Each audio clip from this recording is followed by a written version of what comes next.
There. I think it took that time. Yep. All right. So this is week 16 of Management 4950. This is our last Monday together. We'll be meeting on Zoom Wednesday. Basically, what I'll be doing is I'll get on for a bit, and if you have any questions about any of the stuff that you're working on, or any questions about the course, you can feel free to ask. We'll treat it like a study hall on Wednesday. Hello, Peter. Hello, how are you? It's been one of those days. But we've got a few slides to get through. It won't take us probably about 15 minutes, and then I'll let the class out early today, giving you plenty of time to make sure you get all your stuff done this week for this class and your other classes. Like I said, Wednesday, I'll be on Zoom.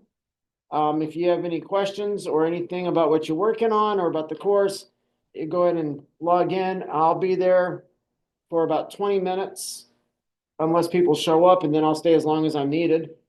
So let's get this rolling here. End of the course and your journey. As we end this course, I want to have a little bit of fun to discuss your leadership journey's next steps. Remember, leadership is a lifestyle. It literally is a way of life. It is relationship based. Now, each of you have some more courses before you finish your degree, and some are already working on your master's work. And a number of you already are in a leadership role. Some of you will continue to work at your current jobs as you plan out your careers and get them launched. But I do hope for each of you that this introductory course into leadership will help you and that you'll continue your journey of learning more about leadership. We can never know enough about leadership because it deals so much with psychology and sociology and about self-awareness and about relationships that we can continue to grow as leaders for years and years to come. All right, so now that you've tasted some of the academic field known as leadership, you have a basic understanding of what leadership comprises. And this week in your discussion, you're going to be working on discussing about how you see what you've learned in this course impacting your ability to lead in the future. Psychological safety and systems thinking are just a small portion of what constitutes leadership. Other areas in leadership include organizational behavior. Some of you may have had that class. Corporate social responsibility, which for those of you going to grad school, you may be exposed a lot more to that in some of your classes there. Ethics, business law, organizational strategy, and international or global business. So let's talk about each one. Organizational behavior. This area is made up of a deeper look at the psychological aspects of organizations. COP in 2023 defined organizational behavior as being the academic study of how people behave within groups, and its principles are applied primarily in attempts to make businesses operate more effectively. COP continued, the study of organizational behavior includes areas of research dedicated to improving job performance, increasing job satisfaction, promoting innovation, and encouraging leadership, and is a foundation of corporate human resources.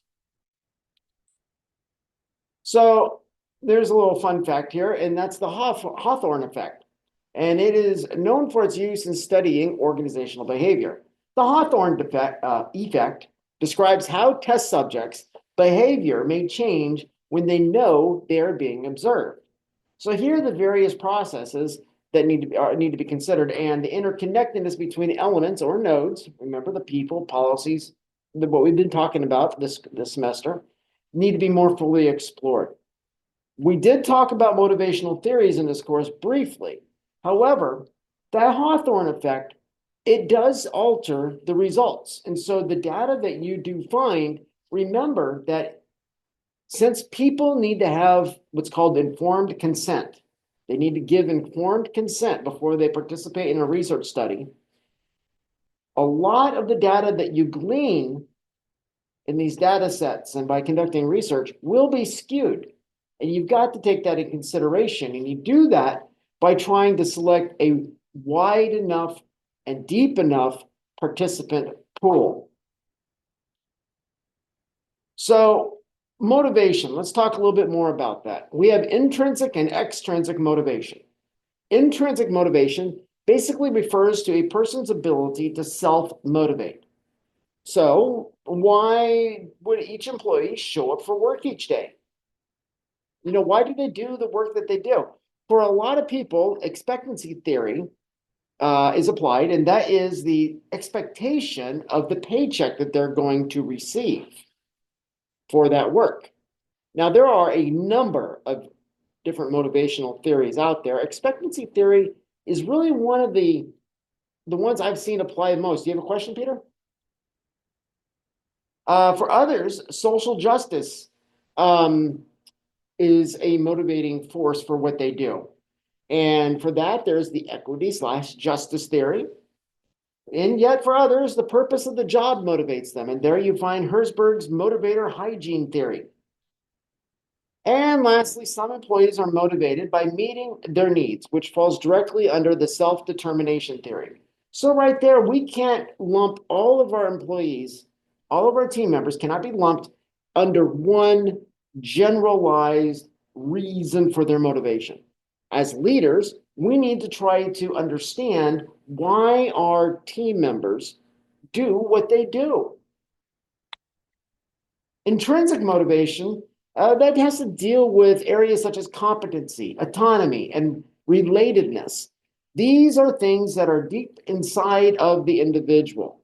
Why you do what you do as a leader or as a team member.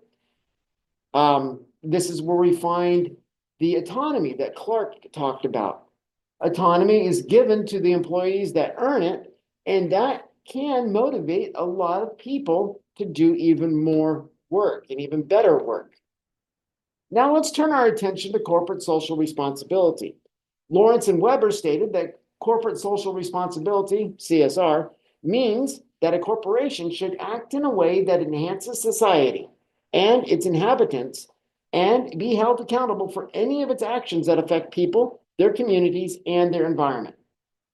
So CSR includes the internal stakeholders, the employees, their families, the local community in which the organization is located, and the larger community of those who use its products or services, the customers, and also the environment. Whether an organization is socially ethical is a considerable part of this field. Corporations such as Walmart, AT&T, and CVS Health tend to score very poorly in CSR indices. A valuable tool you can use is www.csrhub.com. And it's play around, take half an hour, explore that website. As a leader, you're going to find it's going to help you understand why you should do policy writing in a particular way, why you need to think about ethics, why you need to think about the organization's impact on the local community, the internal stakeholders, the external stakeholders, and the customer base. Now, Microsoft, Capital One, and Verizon tend to rate at the top of these CSR lists. These are very important lists, and for several of you, I recommended for you to look at these indices, these CSR indices, when you were working on your projects through the semester. Because when we see an organization that really does try to make an impact, environmentally, socially, etc., ethically, even, we see typically employees that are happy and they want to work there. I want to say that it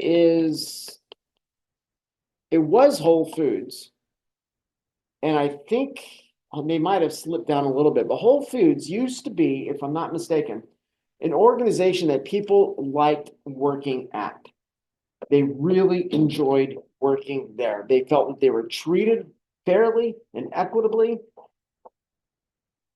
Well, that organization was rating pretty high on the CSR lists. And so there is that correlation.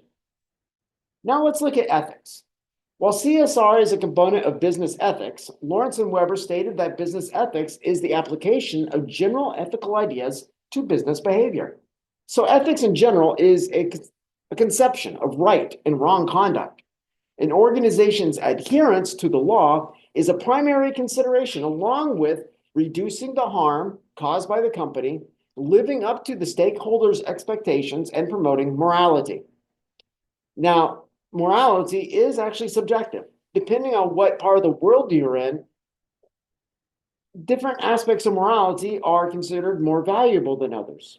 And so, for that, of course, we would turn to either Tropinner's or Hofstede's cultural dimension studies, and that does help explain why those regions place certain moral behaviors above others.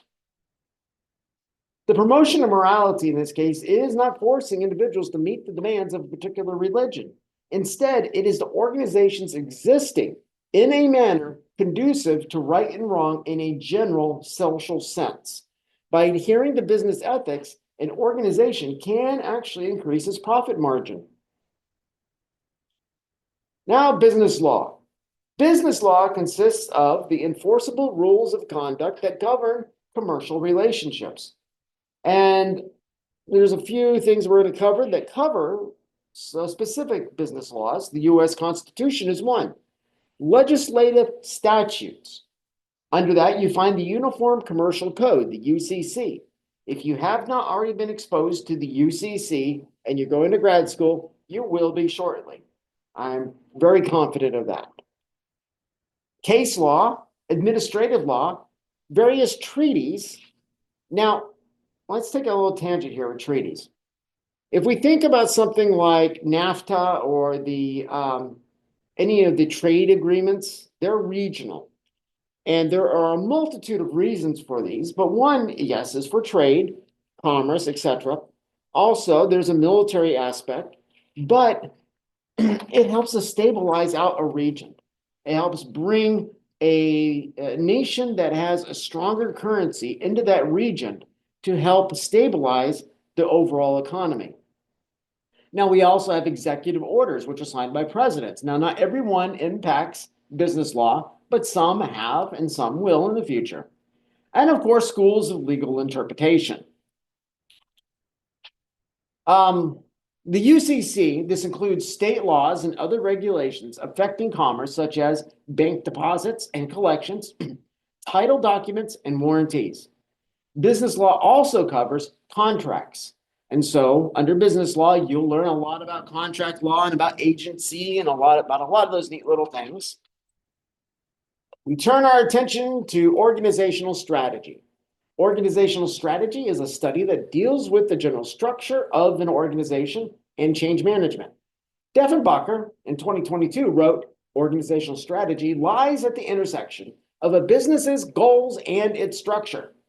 Deffenbacher also added that the organizational structure of every business dictates the relationships between the various resources the business has at its disposal. So, the way that an organization is structured really impacts its resource procurement, its marketing department, its customer base, its transportation network, etc. So this is what unites an organization. It's the structure, the plans, its goals. Deffenbacher also noted that change management is included in this topic. The study of change management is very complex, and I had to do many case studies in my graduate class on the topic, and some of you will be doing the same. Remember that the plan for the future, one must know where you currently are, and the past must be thoroughly examined. It explains how you got to where you are. This examination includes the negative aspects of the organization's history as well. An organization that focuses only on the positive, media-friendly aspects neglects the fact that it's made numerous mistakes through the years. Stakeholders want to see how the organization has handled those mistakes. Did they deal with it in an ethical and socially mindful way, or did they try to sweep it under the rug and hide it? These are important parts to the organizational story. Change management includes planning how the organization can adapt to newer business practices and the current practices of the industry or sector it falls under. Now, organizations will either be under a planned change management program or it'll be an unplanned, informal change management program. Sometimes it's both. Oftentimes it's actually both.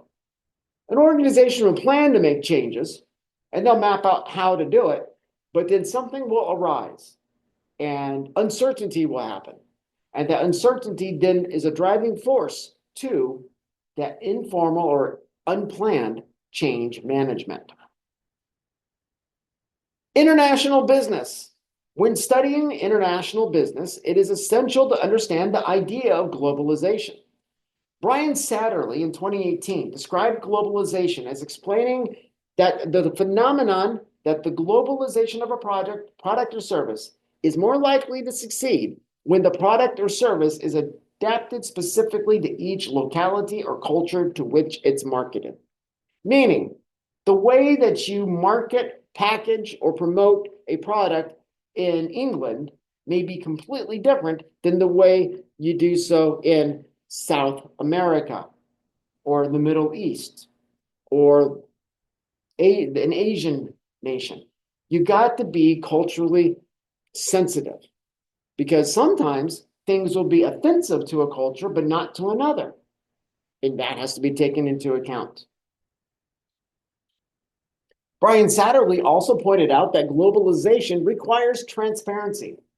I need to point out that while certain let me speak English now, that while certain far-right groups have feared globalization, it is nothing to be afraid of. Globalization basically entails regional trade agreements, and they're a cornerstone of that globalization. If you think about it, the World Wide Web has been the #1 driver of globalization. A product made here in Southern Michigan can be sold literally all around the world. That is globalization. And if you want your product to sell successfully at the global scale, you have to do what we just talked about. Be culturally sensitive to the various markets that you want your product to succeed in. Okay, let's talk about some of these trade agreements. You have the North American Free Trade Agreement, or NAFTA, which was replaced by the United States-Mexico-Canada Agreement, the USMCA, that occurred in 2020. You have the Southern Common Market, Mercosur, and this regulates trade in Argentina, Brazil, Paraguay, Uruguay, and Venezuela.